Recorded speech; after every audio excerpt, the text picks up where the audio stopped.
guys, how are you all feeling? Welcome back to Shreyalogue. So in today's video, I am not going to talk to you about why mental health is important. Let us face it, we have all been there. These past 3-4 months have been extremely difficult for a lot of us in various stages. Started off with, oh, I do not have a choice anymore, to oh my god, the lockdown is really happening, to oh, I can't do this, I can't do that, oh god, I'm missing out on so much, the anxiety, the fear, the grief.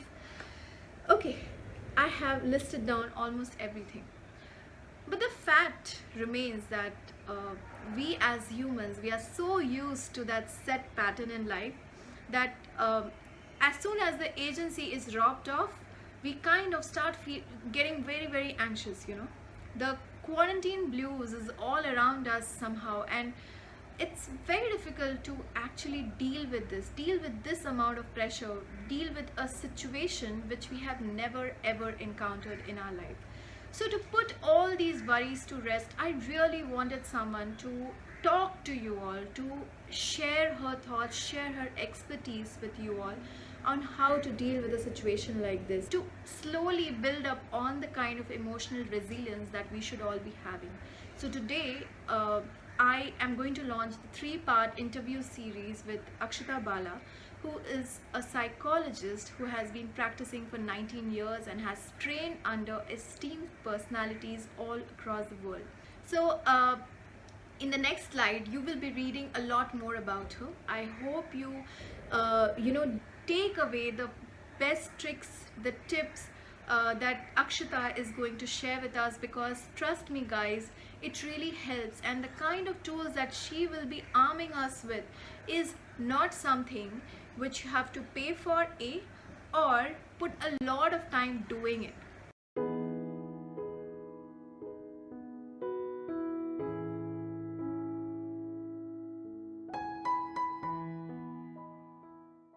Thank you so much, Akshata, for joining us today. It's indeed our pleasure to host you at Shreyalogue, to have a conversation with you really about what mental health is, why is it important, and why should we be paying attention to it. So out of that, we have been hearing these terms like mental health, mental strength, mental fitness. So I just wanted to actually ask you, are these the same things or are they different, and how do we perceive them basically? Right. Mental health, mental fitness, mental strength. From my perspective, I think they're almost the same, overlap, maybe a little different from each other. But what one thing that I think about when it comes to perspectives, I think it is as a society, I think we have been paying attention to our bodies so much, our physical fitness so much. But we haven't really been paying much attention to our mental fitness, our mental health. Even more than fitness, I like to call it mental health. But if you still want to go with fitness, then it's about being resilient, how resilient we are, how do we overcome our day-to-day emotional situations that we get into. We are parents, we are children, we are in different relationships with different people, we are different versions of ourselves with different people, we go to work. So there's so much to deal with as humans that we cannot just stay this one person of just this one way with everything else, with everybody else at any situation. So it would look a little odd if someone stayed very quiet and calm in a situation that is very worrying or tensing. If someone just stayed like a flat line, that would be a little strange. So we have to be different in different kinds of behaviors at different times.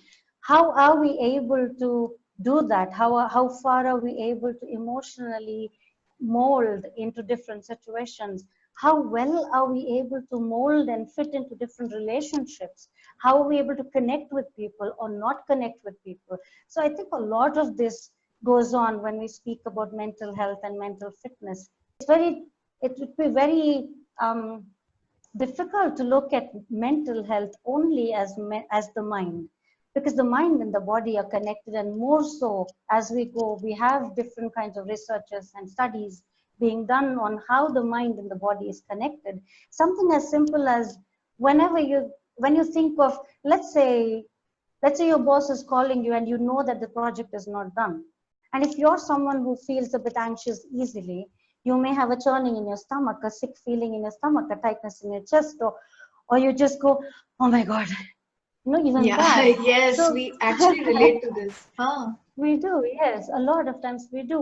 If, let's say, if we're still living with our parents and we still have curfew, then when we are coming back home and it is late, it's an hour later than our curfew, we know that something's going to go wrong in the house and we are going to get some shouting, some good pep talk. And when that happens, as your house is closer, your heart's beating faster, you have butterflies in your stomach, and you feel like running away, staying at your friend's place. So the physiology works so much in sync with the mind. So it is really, I don't know if it is intelligent to keep mental health separate from physical health. And I think we must learn to go holistic. The way we are focusing so much, we are going to the gyms, we are actually putting Yeah, in money to, get a really good absolutely. figure or a sculpted muscle. I think Yes. it's very important to actually first pay attention to your mental health, because only if you're feeling beautiful inside will you be able to reflect it outside as well. I mean, That's right.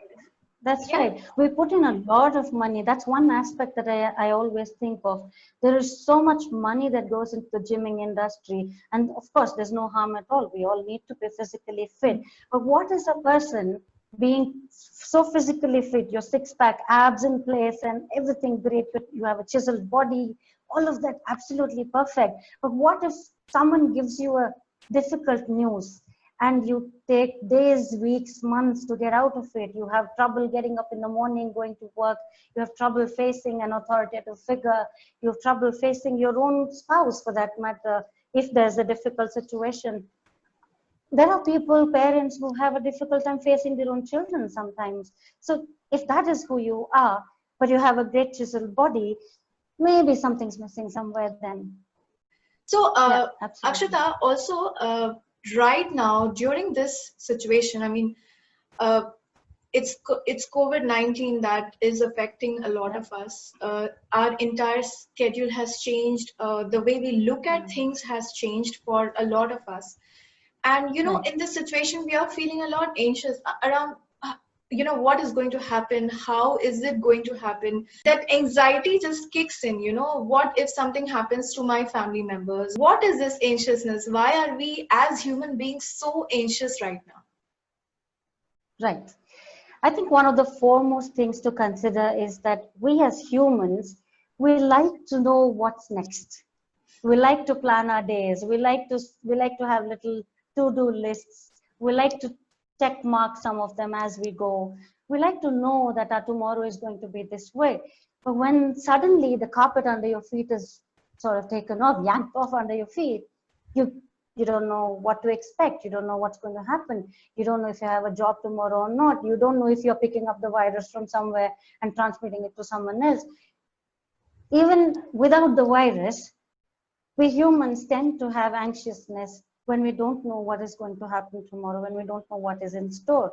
I think that is just a trait in most of us. We've learned that, I think, because I don't think we're born like that. I think we just learn some of these things as we go along. So I personally believe in something, and this comes from absolutely my own personal experience, is that acceptance with whatever happens, with as things come.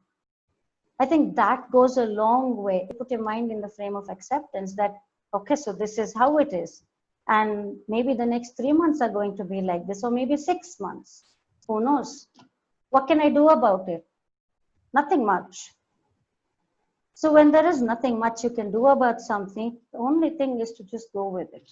With your point of accepting things the way they are and flowing Yeah. with it, um, Mm-hmm. it's not that easy to develop Yes. this quality of acceptance overnight, right? Like even for Yes. most of us, Absolutely. 2-3 months is not a good enough time to actually learn this quality and then transfer it inside us and then gain a different kind of a perspective and then move ahead with Yes. it, you know? Yeah, I was just coming to that in a bit.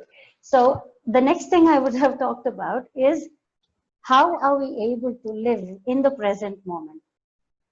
Forget everything else. How many times in a day do we realize that we are even breathing? Breathing, which is our most basic to us. That's what says that we are alive and kicking in this body. So how many times in a day do we even realize that we are even breathing? That little volume of air that passes through our nostrils, how many times do we know about it? We barely know it. We barely notice. Because we don't have to make an effort to breathe, we don't know that we are breathing. If you're able to keep your mind on your breath and do that for a few days on and off through the day, it is almost my guarantee that you will learn to live in the present. And when you learn to live in the present, the past or the future doesn't bother you so much. So even if you're thinking right now at this moment, if I tell you right now sitting here, tell me one of your problems.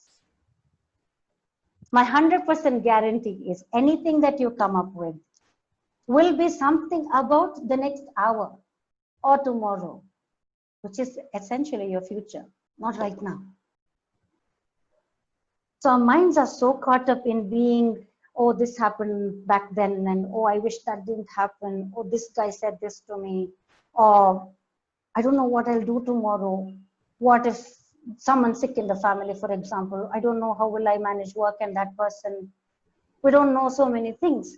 But then again, if we look back all our lives as whatever age we are at, if we look at all those years that we've come this far, how many times of, let's say you have 10 different worries, how many of them have come true? Almost none. Yeah, Yeah. right. So that is why if you look at that, that's something that we can learn from that, is that really most of what I'm worrying about don't really happen.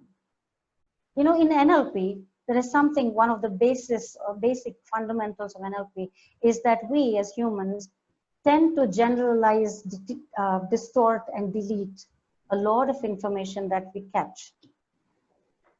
And there are times, if you could be honest to yourself, there are times that we do blow things out of proportion in our head, and sometimes we even make them smaller than what they are, and that's why we forget certain things. That's why we don't remember what someone said to us back then 10 years ago. It's because it's menial, it's small, it doesn't mean anything. But for another person, that may mean a whole lot. So it is about how we process these things in us. So there's all these aspects to it. How we learn to accept that things are the way they are, and that there are things that we cannot do anything about. Because if we can do about something, we do something about something, then of course we do something about it. But when we surely know we can't do anything about it, then we can't do anything about it. I always tell people, if worrying was something, there would have been a job designation, a worrier, and you could get paid for it from 9 to 6. Because worrying doesn't do anything, we do our jobs instead of worrying. We do what we have to do instead of worrying. So that is where anxiety, I think, all these aspects, there's a different aspects of being anxious. The only thing to do is to not be worried so far and only take one day at a time, 1 hour at a time if you wish to, if you want to. There's also another nice thing that I do. Because there's so many things that go on in our heads. This is something that I figured very, very long ago. I take a piece of paper and draw 2 columns. One says under control, things that I can control. The other one says things that I can't control. And then whatever is bothering me, I look at where does that go? Does it go under things that I can control? Oh, if I can, then let me see what I can do about it, A, B, C, X, Y, Z. And if I can't control, well, I can't do anything about it. So does this come overnight? Not really.